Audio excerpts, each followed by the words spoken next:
Akala ko, simpleng lalaki o helper sa shop lang ang tingin ko sa kanya nung una. Pero mali pala ako. Dahil mas higit pa pala doon. Akala ko kaya kong kalimutan siya. Akala ko makakabalik ako sa dati. Pero sa bawat araw na lumilipas, mas lalo kong hinahanap-hanap ang presensya niya.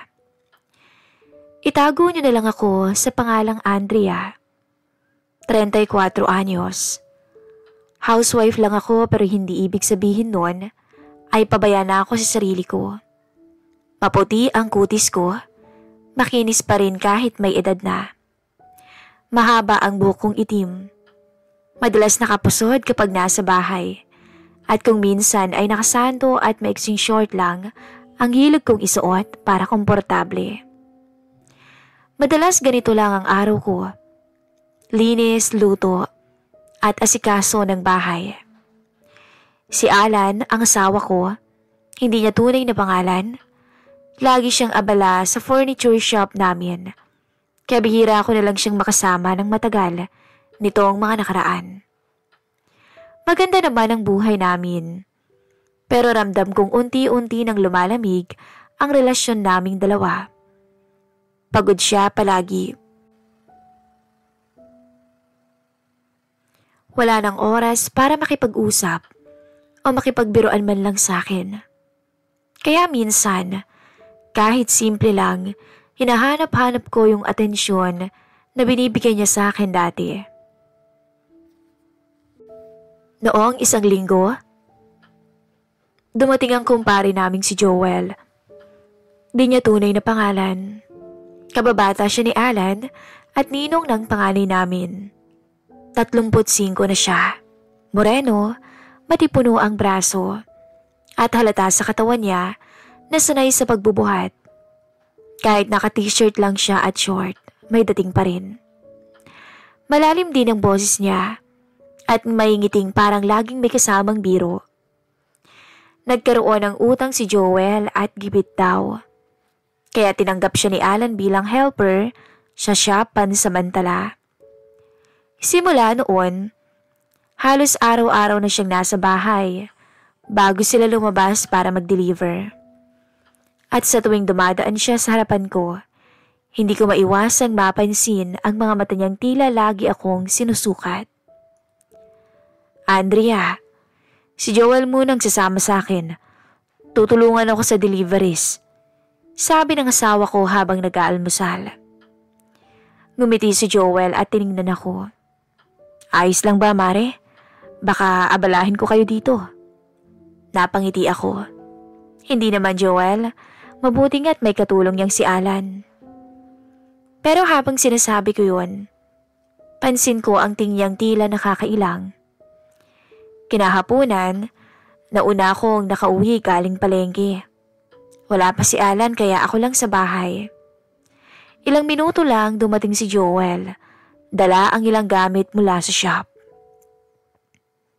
Andrea, pwede bang makainom ng tubig?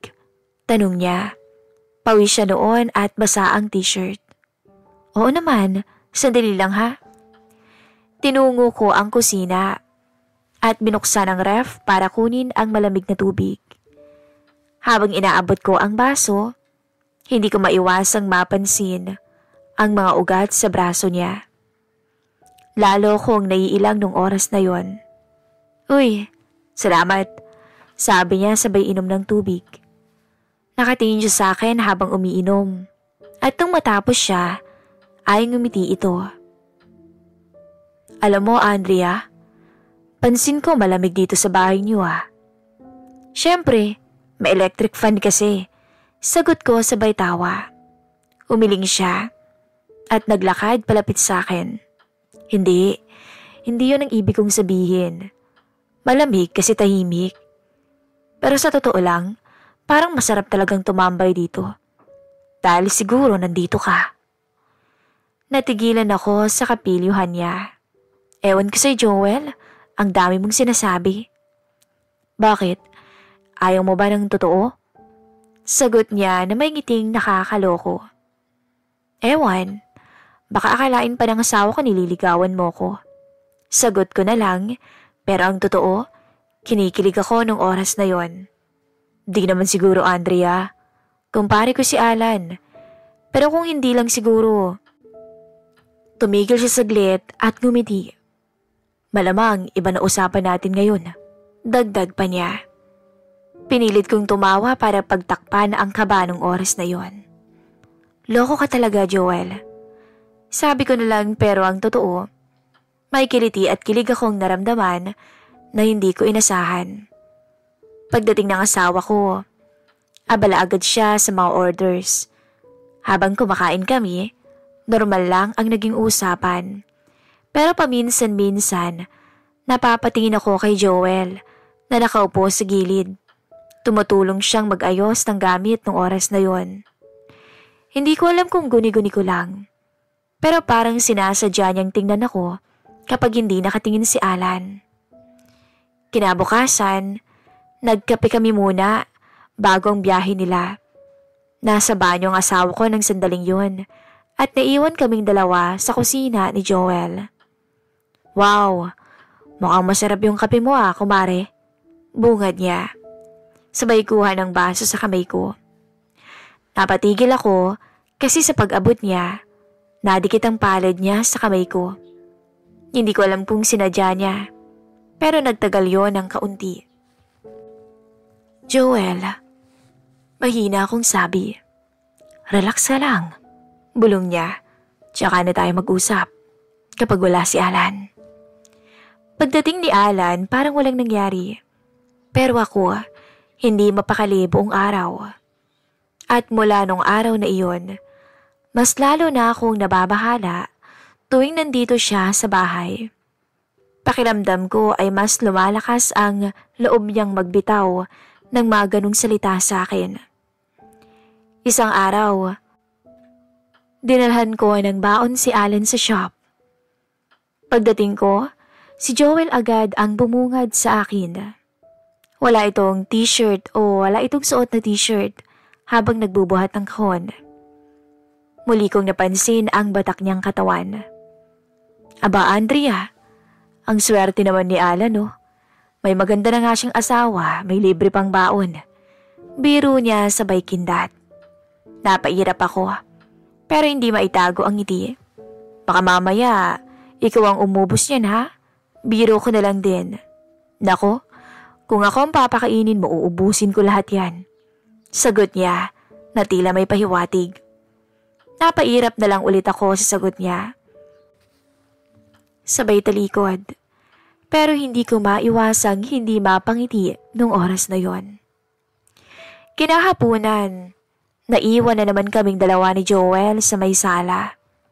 Nasa labas si Alan, may kausap sa telepono. Ako naman naglatag ng biskwit at juice sa maliit na lamesa.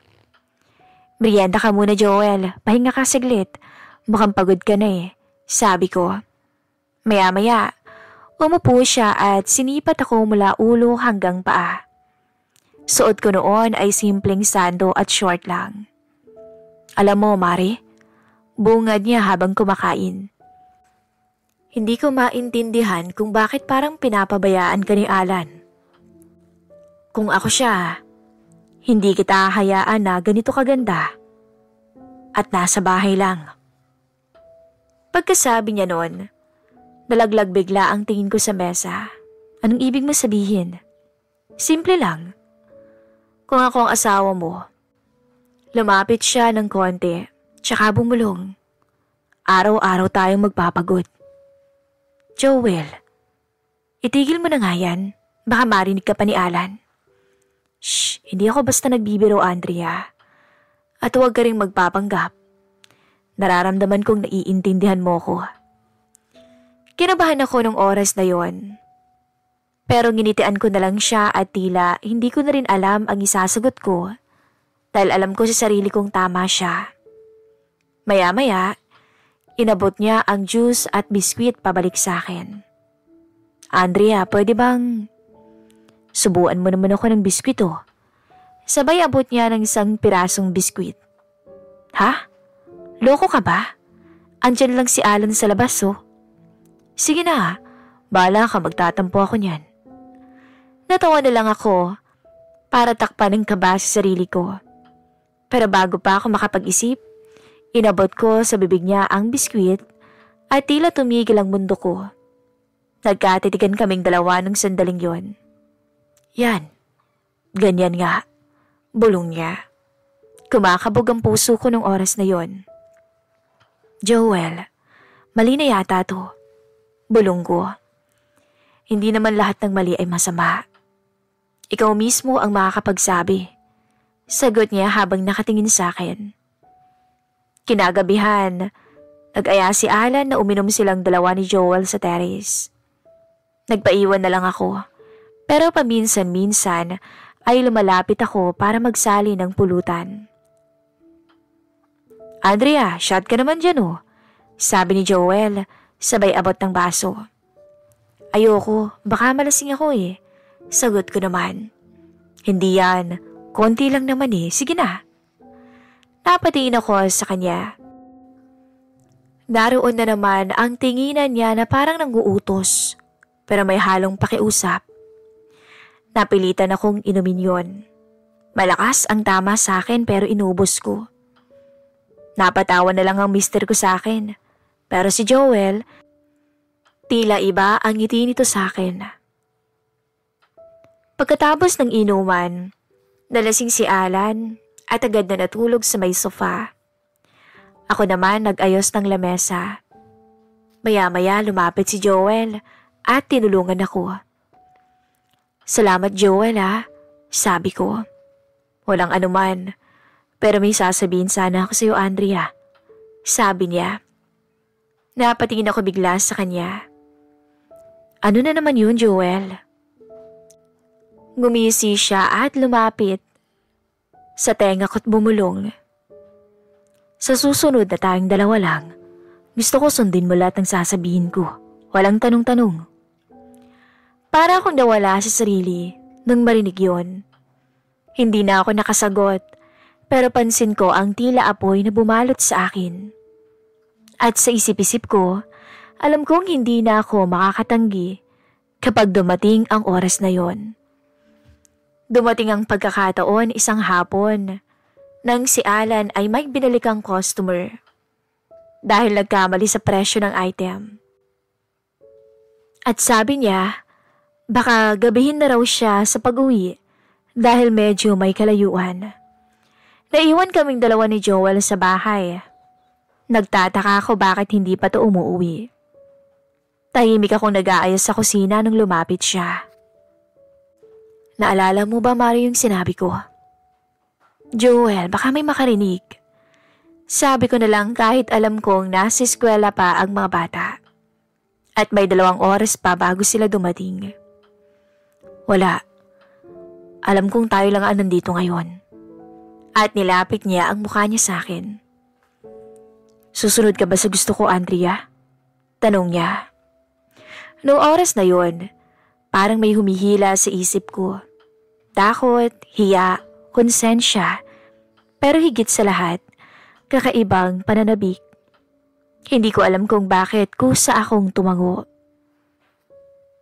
Doon tayo sa kwarto niyo ni Alan. Maginang sabi niya. Nanlalamig ang kamay ko habang naglalakad kami patungo sa kwarto. At sa bawat hakbang, parang may puwersang nagtutulak sa akin. At nang hinigaan niya ako sa kama, pumikit ako saglit. At sa isip ko, para akong estudyanteng nahuli at naghihintay ng parusa. Maya-maya, maingat niyang kinuha ang balabal na nakasabit sa gilid. May tiwala ka ba sa akin, Andrea? Tanong niya. Oo, Joel, pero halos pabulong kong sagot. Kung ayaw mo naman, titigil ako, Andrea. Pero kung susubukan mo, sisiguraduhin kong hindi ka magsisisi. Bulong nito malapit sa tenga ko. At bago pa ako makasagot, kusa akong iniunat ang kamay ko pataas. Sa puntong iyon, ngumisi siya at unti-unting itinali ang mga pulusuhan ko sa headboard at sa bawat higpit ng tali para akong mas lalo pang nalulugmok sa kasalanan. At doon na nga nagsimula ang araw na hindi ko malilimutan. Hindi ko na idedetalye kung paano, pero sa husay at kakaibang paraan at abilidad niya bilang lalaki, ay nagdala yon sa akin sa lugar na hindi ko pa narating kahit kailan, kahit pa sa piling ng asawa ko. Oo, para akong alipin at naging sunod-sunuran, pero isang alipin na masaya. Doon hindi ko maiwasang maikumpara siya sa mister ko at masasabi kong iba, si kumpare. Isang hapon, nung wala ulit si Alan, ako naman ay mag-isang naghahanda ng hapunan habang tahimik na nag-iisip. Tila may boses sa isip ko na paulit-ulit, si Joel. At bago pa man dumating ang asawa ko, tinext ko si Joel. Pare, pwede ka bang dumaan dito mamaya? Namiss kita eh. Mabilis ang reply niya. Sige Andrea, pupunta ako. Napalunok ako nung oras na yon at hindi na ako nag-reply dahil sa kaba. Maya-maya, dumating agad si Joel. Simple lang yung suot niya, t-shirt at maong, pero sa mga mata ko, espesyal siya at nakakaakit. Kumusta Andrea? Bungad niya at nakangiti siya ng nakakaloko. Hindi na ako nagpaligoy-ligoy pa. Hinawakan ko ang kamay niya. Joel, ayoko nang magpaligoy-ligoy. Namiss kita agad. Nanlaki ang mata niya sa sinabi ko, tsaka siya napangiti. Sigurado ka ba talaga? Baka hindi mo ako makalimutan. Pag nasanay ka, tila babala niya. Bahala na, sagot ko habang nakatingin sa kanya. Muli nung araw na yon, ay may namagitan sa amin ni Joel. Pero nang sandaling yun ang naging pinakamatindi sa lahat ng nangyari sa amin. Ako na mismo ang humiling, ako ang nagsuko ng sarili ko, at siya parang mas lalong pinaintindi niya sa akin na hindi na ako makakawala pa. May mga sandali na parang wala na akong dignidad. Pero sa halip na ikahiya, lalo akong nalulunod sa paniniwalang yun. At sa bawat oras na yakap niya ako, nakapiling niya ako, para akong nawawala sa sarili at nakakalimot na pamilyado na ako. At tama siya. Ako na mismo ang hahabol sa kanya para magkasala ng paulit-ulit. At ngayon po, sinusulat ko ito dahil hindi ko alam kung paano pa ako babalik sa dati. Sa harap ni Alan, sinusubukan kong maging normal na asawa. Pero sa pagkatao ko, napakadumi ko. Dahil si Joel ang hinahanap ko sa bawat gabi. Si Joel ang laman ng isip ko sa bawat oras na wala ako sa kanya. At ngayon, hindi ko na alam kung paano ko ibabalik ang sarili ko sa dati. Sana po kahit papaano, magkaroon ako ng kaisipan kung paano ko maitatama ang mga mali. Kailangan ko po ng payo ninyo. Hanggang dito na lamang po at lubos na umaasa, Andrea.